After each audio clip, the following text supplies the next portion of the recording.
Let me tell you something people don't say out loud. You can be loved for what you give, not who you are. And when the giving stops, so does the love. I learned that the hard way.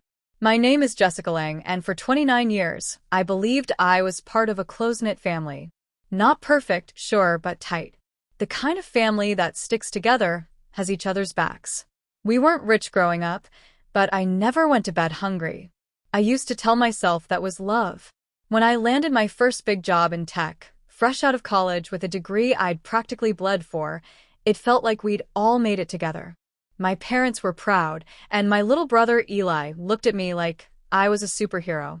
I was only 24, but I made more money in a year than my dad had in 5. Suddenly, our family dinner shifted. Every conversation somehow led to what I could help with. Jess, the furnace is acting up. Jess, your mom's car is making that noise again. Eli wants to apply to UCLA. You know how expensive rent is out there.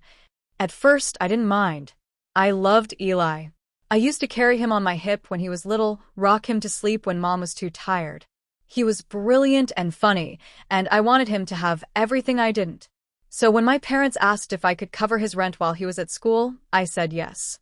No hesitation. They didn't even ask how I was doing. They just expected it. It started at $1,850 a month. Then he moved to a nicer place with roommates, $200, $300. I didn't blink. I set up an auto transfer. Rent, utilities, a little extra for groceries. Month after month, year after year. Meanwhile, I was juggling a brutal job at a startup that treated burnout like a badge of honor. I cried in parking lots, skipped vacations, and learned how to look calm while feeling like I was drowning. But when I came home, I smiled. Always. I brought groceries, paid off mom's credit card once, even covered the deposit when dad got behind on the mortgage. Because that's what you do for family, right? They never said thank you. Not really. They said things like, "You're so lucky. We're so proud of you. Not everyone has a daughter like you." I didn't realize what they meant was, "You're not a person anymore. You're a provider." It all came crashing down 6 months before Eli was supposed to graduate. I was in LA for a conference and decided to surprise him. I brought a care package, his favorite snacks, a new jacket, and some software he needed for his capstone project. I texted him when I was 10 minutes away. No answer. When I knocked on the apartment door, it was already half open. Music blasted from inside. I stepped in and froze. It looked like a frat house exploded. Beer bottles. Pizza boxes. A guy I didn't know stumbled past me, holding a bong, and shouted, "Yo, who invited the PDA?" Then I saw Eli sitting on the couch, controller in hand, laughing. "Jess," he blinked. "What are you doing here?" I asked the same question. The room went quiet. He paused his game and rubbed the back of his neck. "That's complicated," he muttered. It took 30 minutes and a lot of cornering for me to get the truth out. Eli had dropped out of UCLA 6 months ago. He told my parents he was still in school. Kept using the apartment like his personal party pad while I continued to pay rent. Every month. Without fail. I felt like someone kicked me in the chest. "You've been lying to me?" I whispered. He shrugged. "It's not like you can't afford it." I will never forget those words. Not the betrayal. Not the entitlement. Not the absolute dismissal of everything I had sacrificed to make sure he had what I never did. He didn't apologize. He didn't look ashamed. If anything, he looked annoyed, like I was ruining his vibe. I walked out, got in my car, drove 3 hours back to San Diego in silence, staring at the road, gripping the steering wheel like it was the only thing holding me together. The next morning, I canceled the auto transfer. No explanation. No call. Just done. That same night, I got the first voicemail from my mother. "Jessica, I just got off the phone with your brother. What is going on? Why would you cut off rent without talking to us? You know Eli depends on you. You think this is how family acts." She sounded pissed. Not at him for lying, but at me for drawing a line. Then came my dad's message. "You're acting like we never did anything for you growing up. Who do you think kept the lights on when you were in school? We made sacrifices too. Now you want to act all high and mighty. because you make a little money? And there it was. Not love, not care, not even curiosity about why I stopped. Just accusation. Just shame. Just that word that cut deeper than all the rest. Ungrateful. I realized then that my mistake wasn't cutting them off. It was not doing it sooner. I wasn't their daughter. I was the golden wallet. Opened when needed, discarded when not. But that was about to change. Because if they thought cutting off rent was a betrayal, they hadn't seen anything yet. When you finally stop being a doormat, people don't applaud you. They punish you. That's what I learned the day I chose to stand up for myself. After I canceled Eli's rent, I expected some drama. I just didn't expect the kind that felt like a trial, where I was both the defendant and the guilty verdict. The voicemails kept coming. Jessica, this is Mom again. You need to call me back. This behavior is, honestly, it's disgusting. You've humiliated your brother. You think life's easy for him right now. Not once did she ask what he did. Not once did she ask why I stopped paying. I wasn't surprised. I was just tired. Eli texted a few days later, acting like nothing had happened. Eli, hey, any chance you can send like $300 this month just to cover Wi-Fi? I've got interviews lined up, I promise. No apology. No shame. Just more taking. I stared at the screen for a long time. Then I blocked him. That's when things turned mean. My dad emailed me, long, angry paragraphs typed like a manifesto. It read like a list of emotional debts I apparently owed. We let you live at home rent-free in college. Your mother worked overtime to buy you that laptop. You wouldn't even have that fancy job without us. It ended with, you're not the person we raised. We don't even recognize you anymore. And the truth? I didn't recognize myself either. I was waking up differently now. Not drowning in anxiety every first of the month. Not flinching every time my phone buzzed. I had space. I had silence. I had room to think. For the first time in years, I wasn't just surviving, I was reevaluating. And here's what I realized. My parents didn't love me. They loved what I could do for them. And Eli? He didn't respect me. He used me. And I'd enabled him, because I thought that was love. I thought love was sacrificing my peace, so others could have comfort. I thought being a good daughter meant burning myself down to keep everyone else warm. And when I finally stopped, they called me ungrateful. The word echoed in my head like a curse. It wasn't just about money. It was about identity, about roles, about how they still saw me as a teenage girl trying to prove she was worth something, even though I had built an entire career, an entire life. But their version of me never grew up. She just grew more useful. So I stopped replying. I muted their calls, deleted their emails. I didn't make some dramatic announcement. I just faded out. Quietly. Deliberately. A week passed. Then, two. The silence was deafening and liberating. I started going on walks again. Picked up journaling. Found a therapist who didn't flinch when I said, I feel guilty for not paying my brother's rent anymore. She looked at me and said, why should you feel guilty for drawing a boundary? That word, boundary. I had never learned it growing up. In my family, love meant sacrifice. And if you said no, you were selfish. But I wasn't being selfish. I was being free. I started digging deeper. Why did I keep giving so much? The answer was heartbreakingly simple, because I thought it made me worthy. That giving made me lovable. That supporting them would protect me from rejection. But it didn't. They turned on me the moment the cash stopped flowing. Like love had a meter, and I'd stopped feeding it quarters. I needed to reclaim who I was, without their version of me weighing me down. So, I made some changes. I moved apartments. Got a new phone number. Switched my banking app. Even changed my emergency contact. It was radical. It was lonely. It was terrifying. But it was also the first time in years that I felt like my life actually belonged to me.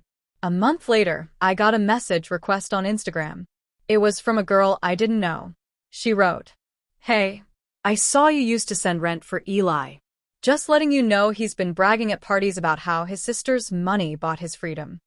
Sorry. Just thought you should know. And just like that, any lingering guilt evaporated. Because I had been sold a lie that giving endlessly made me good. That silence made me respectful. That boundaries were betrayal. But they weren't. They were survival. And now? Now, I wasn't surviving anymore. I was planning. I didn't want revenge in the way most people think of it. I didn't want to scream or drag them or get even. I wanted to become everything they told me I couldn't be without them. I wanted to build something they couldn't take credit for. Something that didn't revolve around them. Because if they thought I was ungrateful when I stopped paying for my brother's lies, just wait until they saw what I would do without them. There's a quiet moment after the storm when everything feels still, and for the first time in years, I could hear myself think. No more guilt-drenched phone calls. No more requests that sounded like demands. Just me in a sunlit apartment that I paid for with my own peace. And in that silence, I realized I had no idea who I was without them. I'd spent so many years being their safety net, their ATM, their responsible daughter, that I never asked myself what I actually wanted, what I actually loved, what made me come alive. So I did something wild. I logged out of every app, packed a duffel bag, and drove up the coast. No destination, no itinerary, just freedom and Spotify. Somewhere near Big Sur, I pulled over at a beach lookout. I sat on the hood of my car and watched the sun melt into the ocean. And I thought, they've taken enough from me. I'm not giving them my story, too. Because I wasn't just recovering, I was resetting. And that's when the idea hit me. All those years of managing money, budgeting for others, navigating the emotional blackmail of "you owe us." I wasn't the only one. I'd heard whispers from friends, colleagues, women stuck in the same trap. Giving. Overgiving. Drowning. What if I turned my experience into a blueprint? What if I created a space where other women could learn to say no without guilt? To reclaim their financial power before they were emotionally bankrupt? So I got to work. Nights and weekends, I built a digital platform. I called it Reset. At first, it was just a blog. I wrote pieces like, "You are not your family's emergency fund. Love shouldn't come with invoices. How to say no without explaining yourself." Then I started recording videos, sharing real stories. My story, the one I never thought I'd say out loud. And something magical happened. Women started responding. Hundreds. Then thousands. I thought I was alone. My brother's been living off me for 4 years. My parents call me selfish when I ask them to pay me back. They weren't just followers. They were sisters in survival. And I wasn't ashamed anymore. I was furious. Furious that so many of us were taught to see our worth through our utility. I partnered with financial coaches, hosted free Zoom workshops, launched a monthly series called Boundaries and Bank Accounts. Reset wasn't just a platform, it became a movement. And just when I thought things couldn't grow faster, a producer from a national podcast reached out. "I found your blog. Would you be open to sharing your story on the show?" I hesitated.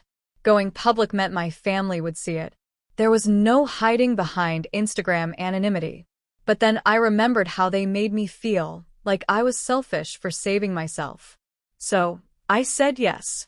And a week later, I sat in a studio in downtown LA, across from a mic, heart pounding. The host asked, "So, Jessica, what inspired Reset?" And I answered, voice steady. For years, I was the wallet in my family.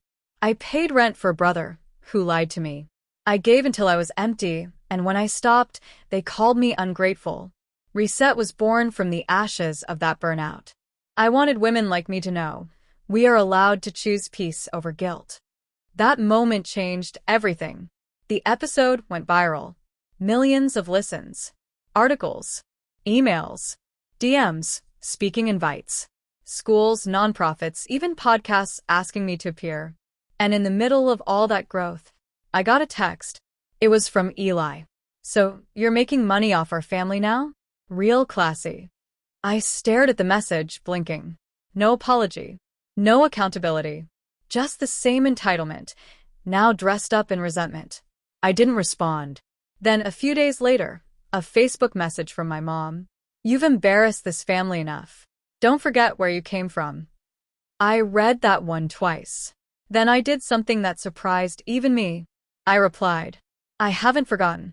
That's exactly why I'm never going back. No fight. No explanation. Just the truth. And you know what? It felt like winning. Because for the first time, I didn't try to fix it.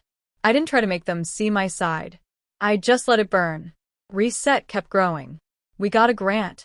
I hired a team. Our first conference sold out in 2 days. Women flew in from 5 states to speak, cry, and reclaim their lives. At the closing panel, someone asked me, if your family could hear you right now, what would you say? And I smiled. I'd say, thank you. Because if they hadn't called me ungrateful, I never would have learned the difference between being useful and being free. The audience went still. Then someone clapped. Then everyone did. I walked off that stage changed. Because this wasn't about revenge anymore. It was about rebirth. And the girl who once thought love was earned through sacrifice? She was long gone. The funny thing about healing? It doesn't look like fireworks or revenge montages. It looks like silence. Peace. Not flinching when your phone rings with a familiar number. Not shrinking yourself every time someone uses the word selfish. 2 years had passed since I stopped paying Eli's rent. Since I was labeled ungrateful by my own blood. Since I built something that couldn't be controlled or co-signed by anyone who used to own pieces of me. Reset had turned into a full-time foundation. We'd helped over 50,000 women break cycles of financial manipulation, toxic family dynamics, and guilt-driven giving. We ran scholarships, built partnerships. We even had a deal with a streaming platform in development for a docuseries on financial abuse in families. And then one day, the moment came, the one that tied everything together like the universe had been waiting for it. I was sitting in my office, prepping for a panel on invisible burdens, when daughters become providers, when my assistant walked in with a puzzled expression. Jessica, this letter came for you. I opened it. It was a wedding invitation. From Eli, my brother. After 2 years of silence, the first thing he sent me was an invite to his wedding. In Hawaii. There was a handwritten note inside from our mother. It would mean so much to Eli if you came. Family forgives. We hope you'll contribute toward the honeymoon fund. We know you're doing well now. I stared at the card like it was a joke. But it wasn't. It was the final receipt. Not for what I owed, but for what I no longer did. The old me would have cried. Questioned. Folded. The healed me? She didn't get mad. She got creative. I RSVP'd. I booked a flight to Hawaii, first class. But I didn't go to the wedding. Instead, I sent a gift. A large, framed copy of the original bank statements showing every rent payment I made for Eli over those years. $1,350. $1,500. $1,475. Each one like a receipt from the life I used to fund. Taped to the final page? A note. Handwritten. Simple. Final. This was my gift. You cashed it when it cost me the most. Congratulations. I've paid in full. I never heard back. Not from Eli. Not from my mother. Not even a thank you card. But I didn't need one. Because that silence? That was the sound of closure. Months later, I spoke on a panel for young women of color breaking cycles of generational guilt and financial trauma. The moderator introduced me as Jessica Hart, founder, survivor, cycle breaker. I stood at the mic and looked out into the crowd. They weren't just listening. They were nodding, Crying. seeing themselves. So I told them. They called me ungrateful when I stopped paying rent for my brother's college. But what they really meant was, I stopped paying for my place in a story that never served me. I didn't owe them rent. I owed myself freedom. And I finally paid that bill in full. Applause thundered through the room. But it wasn't for revenge. It was for rebirth. And in that moment I knew I hadn't just changed my life. I'd started a fire that could burn down every unspoken contract built on guilt and obligation. And in the ashes, women like me were finally free to build again.